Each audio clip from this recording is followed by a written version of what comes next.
से आपका हमारे खास कार्यक्रम में बहुत बहुत स्वागत है। बुलेटिन में आगे बढ़ते हैं। बड़ी खबर उत्तर प्रदेश से सामने आ रही है, आप सभी तक पहुंचवा दें। योगी सरकार का ये बड़ा फैसला है। दरअसल योगी सरकार का बड़ा जॉब प्लान 2027 चुनाव से ठीक पहले बड़ा जॉब प्लान है। ऐसे में 2 लाख सरकारी नौकरियां देने की तैयारी है। ऐसे में हजारों श्रमिक प्रक्रिया में शामिल होंगे। ऐसे में आपको बता दें, कई देशों से मिल रहे हैं रोजगार के अवसर, तो वही रोजगार मेलों से भी मिलेंगे नौकरी के अवसर। बताते चले कि आय और कौशल और साथ ही दोनों में बढ़ोतरी का लक्ष्य रखा गया है। बड़ी खबर इस वक्त की आप सभी तक पहुंचाते हुए, जहां योगी सरकार का उत्तर प्रदेश में बड़ा जॉब प्लान है। 2027 विधानसभा चुनाव से पहले ये बड़ा प्लान बताया जा रहा है। नौकरियों को लेकर 2 लाख सरकारी नौकरियां देने की तैयारी में योगी सरकार। हजारों श्रमिक प्रक्रिया में शामिल होंगे, तो वहीं कई देशों से मिल रहे हैं रोजगार के अवसर। ऐसे में रोजगार मेलों से भी मिलेंगे नौकरी के अवसर। बड़ी खबर इस वक्त की।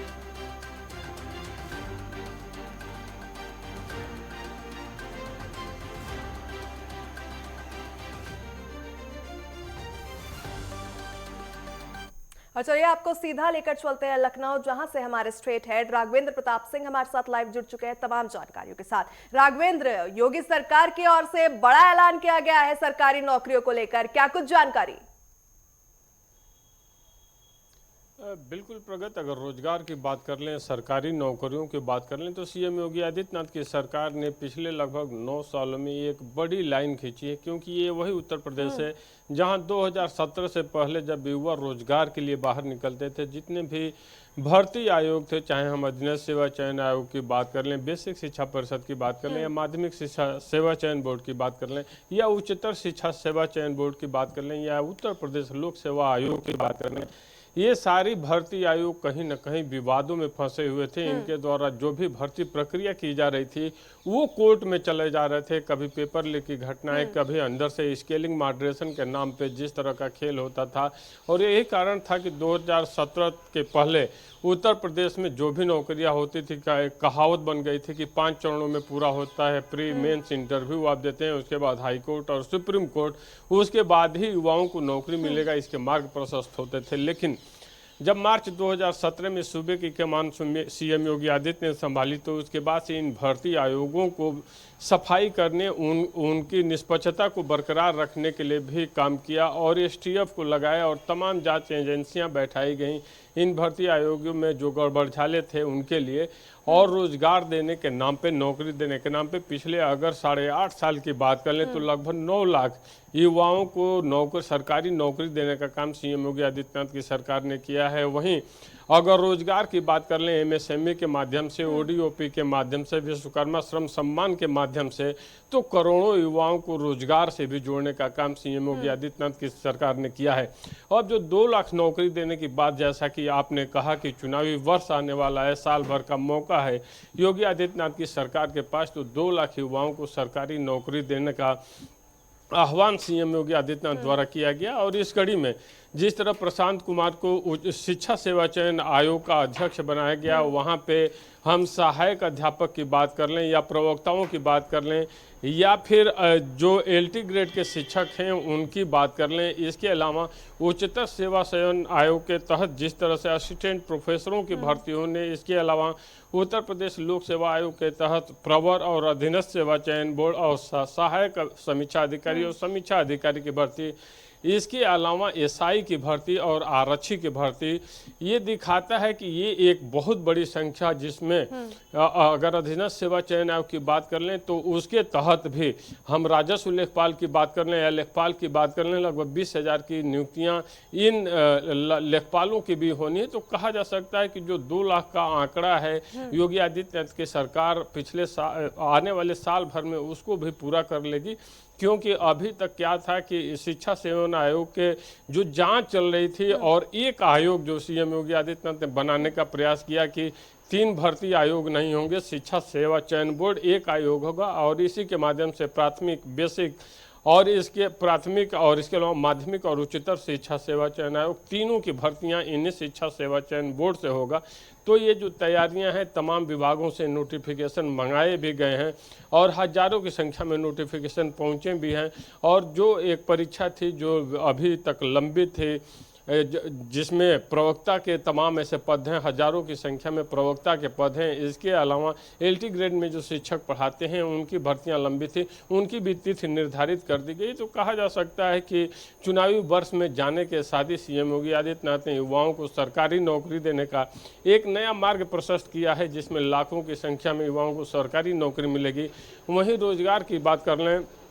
तो रोजगार मेला के तहत और इसके अलावा हम जैसा कि अभी बताएं कि विश्वकर्मा श्रम सम्मान या एमएसएमई या ओडीओपी के माध्यम से भी लाखों की संख्या में आने वाले साल भर में युवाओं को रोजगार से भी जोड़ने का काम सीएम योगी आदित्यनाथ की सरकार द्वारा किया जाएगा। बिल्कुल राघवेंद्र, ऐसे में थोड़ा सा विपक्ष का जिक्र करना भी इस समय जो है बेहद जरूरी और अहम हो जाता है, क्योंकि लगातार समाजवादी पार्टी की ओर से, खास करके मुखिया अखिलेश यादव की ओर से बार बार ये बात कही जा रही थी, विधानसभा में ये बात उठाई जाती थी कि उत्तर प्रदेश सरकार जो है वो रोजगार देने में यूपी के युवाओं को वो फेल होती नजर आ रही है। ऐसे में चुनाव से 1.5 साल ठीक पहले जो है 2 लाख नौकरियों की बात कही जा रही है, ये मास्टर जॉब प्लान बताया जा रहा है, क्योंकि जिस तरीके से भी आपने जिक्र किया कि 8.5 साल में 9 लाख सरकारी नौकरियां मिली है, तो वहीं मात्र 1.5 साल में 2 लाख नौकरियां देके योगी सरकार ने विपक्ष की ओर से जो तमाम दावे किए जा रहे थे, बातें की जा रही थी, उन्हें कहीं ना कहीं तोड़कर युवाओं को 2026 नए साल का जो है एक गिफ्ट सा दे दिया है।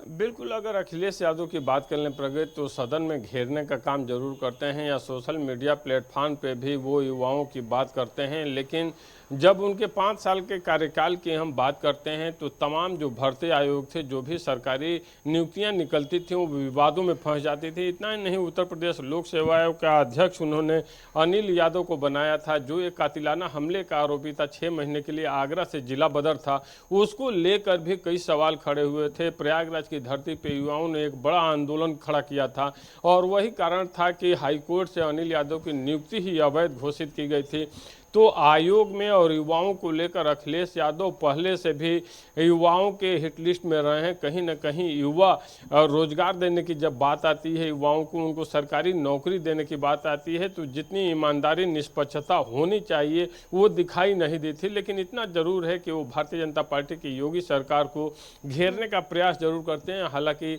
सरकार अपने आंकड़े पेश करती है और उसका दावा है, आंकड़ा है जैसा सरकार पेश करती है कि पिछले 8 सालों में हमने लगभग 9 लाख सरकारी नौकरियां दी हैं और करोड़ों की संख्या में एमएसएमई ओडीओपी के माध्यम से युवाओं को रोजगार दिया है, रोजगार मेले के तहत रोजगार दिया है। और जितने भी निवेशक यहाँ आए हैं, इन्वेस्टर समिट के माध्यम से निवेश का माहौल बनाकर भी युवाओं को प्राइवेट सेक्टर में भी जोड़ने का काम हमारी सरकार ने किया है। तो अखिलेश यादव का जो भी घेरने का प्लान है वो तो अपनी जगह है, लेकिन सरकार के दावे अपनी जगह हैं। अब देखना होगा कि 2027 का जब चुनाव होगा तो वास्तव में युवाओं की पसंद कौन बनता है, रोजगार देने वाला या रोजगार के सवाल कहीं ना कहीं युवाओं का रोष अखिलेश यादव को झेलना पड़ा था। ऐसे में मैं बात करूंगी जिस तरीके से सरकार की ओर से कहा गया कि कई देशों से यानी विदेशों से भी रोजगार के अवसर आ रहे हैं, तो इस बात से ये पूरा प्रमाण मिल जाता है, संतुष्टि हो जाती है कि योगी सरकार की ओर से उत्तर प्रदेश को इंटरनेशनल लेवल पर ले जाने की जो बात कही जा रही थी, जो कोशिशें जारी थी, वो अब धरातल पर उतरती नजर आ रही है।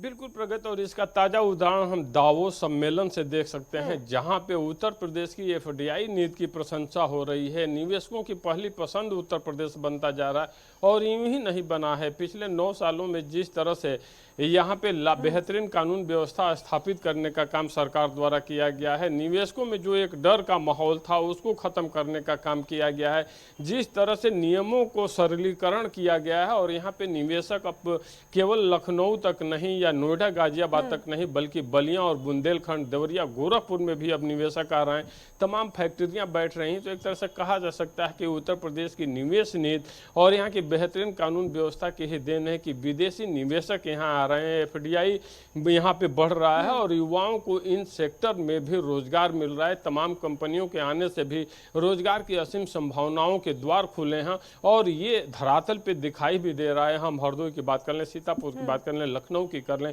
गोरखपुर की कर लें, प्रयागराज की बात कर लें या फिर अन्य जो भी बुंदेलखंड के जनपद हैं, हमीरपुर, महोबा की बात कर लें, जहां सोलर सेक्टर में, ऊर्जा के सेक्टर में तमाम रोजगार के द्वार खुले। तो एक तरह से कहा जा सकता है कि सरकार द्वारा जो पिछले 8 साल में काम किए गए हैं, अपराध मुक्त प्रदेश बनाने का जो काम किया गया,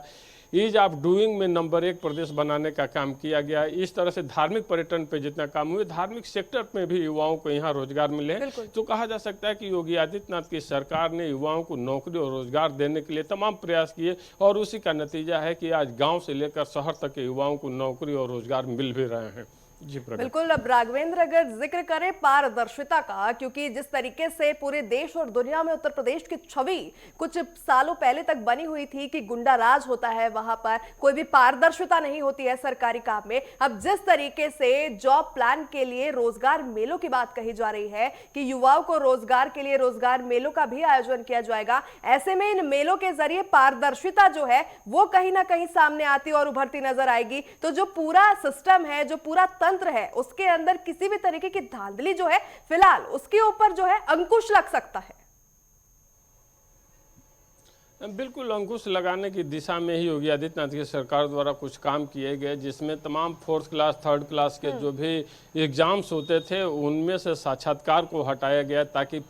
जो ईमानदारी पारदर्शिता हो वो बरकरार रहे, बायस्ड होकर लोग अपने लोगों का चयन न करें या पैसे के लेन देन जो चलते थे उस पर विराम लगाने का काम करने का काम किया गया सीएम योगी आदित्यनाथ की सरकार द्वारा। इसके अलावा जो भी भर्ती आयोग थे उनमें भी साक्षात्कार के अंक को घटा करके 100 नंबर किया गया है ताकि वहाँ पे भी कहीं से भी क्षेत्रवाद या भाई भतीजावाद या भ्रष्टाचार न पनपने पाए और ईमानदारी पारदर्शिता निष्पक्षता के साथ प्रदेश के युवाओं को नौकरी मिल सके, रोजगार मिल सके। और उस दिशा में सरकार द्वारा लगातार प्रयास किए गए और यही कारण था कि शिक्षा सेवा चयन बोर्ड में भी प्रशांत कुमार को पूर्व डीजीपी को अध्यक्ष के पद पर नामित किया ताकि वहाँ पर भी जो भ्रष्टाचार की जड़ें थीं उन पर प्रहार किया जा सके, भ्रष्टाचार को खत्म किया जा सके। और यही कारण था कि उत्तर प्रदेश लोकसेवा आयोग की भी 2012 से 17 तक अखिलेश यादव की सरकार में जो नियुक्तियां हुई थी उनकी सीबीआई जांच चल रही है। इसके अलावा तमाम ऐसी भर्तियां थी जिनकी एसटीएफ जांच चल रही है। तो जांच का क्रम जो बताता है कि हालांकि अभी